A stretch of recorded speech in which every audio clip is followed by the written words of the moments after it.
August 16-ാം തീയതിയായി ഇന്ന് നടത്തിക്കൊണ്ടിരിക്കുന്ന സമരത്തിൻ്റെ ഒരു ഭാഗമായി എറണാകുളം സിറ്റിയിൽ ഇപ്പോൾ 6ഓളം സ്ഥലങ്ങളിൽ ഈ പരിപാടി നടന്നുകൊണ്ടിരിക്കുകയാണ്.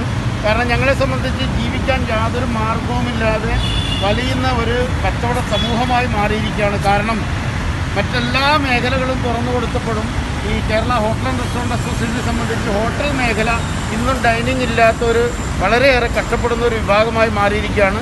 അതിന് ഏറ്റവും വലിയ ഉദാഹരണമാണ് ഓൾറെഡി നമ്മുടെ സംസ്ഥാനത്ത് 2ഓളം ആത്മഹത്യകൾ നടന്നു കഴിഞ്ഞു.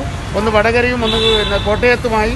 ഇനിയും ആത്മഹത്യകൾ വർദ്ധിക്കാനും അതോടൊപ്പം തന്നെ ബുദ്ധിമുട്ടിലേക്ക് ഞങ്ങൾ പോയിക്കൊണ്ടിരിക്കുകയാണ്. അതുകൊണ്ട് ഞങ്ങൾക്ക് ഒരൊറ്റ ഒരു അഭ്യർത്ഥന മാത്രമേ ഉള്ളൂ.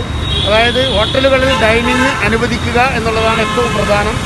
അത് സംഭവിച്ചില്ലെങ്കിൽ ഞങ്ങളെ സംബന്ധിച്ച് ഈ പറഞ്ഞ രീതിയിൽ ആത്മഹത്യയുടെ വക്കിലാണ് ഞങ്ങൾ എന്നുള്ള കാര്യം ഞങ്ങൾ കേരളത്തിലെ എല്ലാ വിഭാഗം ഉദ്യോഗസ്ഥരോടും എല്ലാ വിഭാഗം രാഷ്ട്രീയ പ്രവർത്തകരോടും സർക്കാരിനോടും മറ്റുള്ള എല്ലാ വിഭാഗങ്ങളോടും ഞങ്ങൾ വളരെയേറെ ദയനീയമായി അഭ്യർത്ഥിക്കുകയാണ്.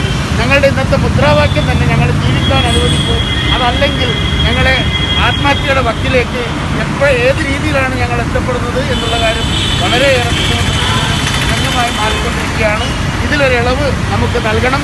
അതുമല്ലെങ്കിൽ ഞങ്ങളെ സംരക്ഷിക്കുക എന്നുള്ള ഉത്തരവാദിത്വം നമ്മുടെ ഇവിടുന്ന് ഭരിച്ചുകൊണ്ടിരിക്കുന്ന സർക്കാരുകൾ, സംസ്ഥാന സർക്കാരായാലും കേന്ദ്ര സർക്കാരായാലും അത് ഏറ്റെടുക്കണം എന്നുള്ളതാണ് ഞങ്ങളുടെ ഏറ്റവും പ്രധാനപ്പെട്ട ആവശ്യം.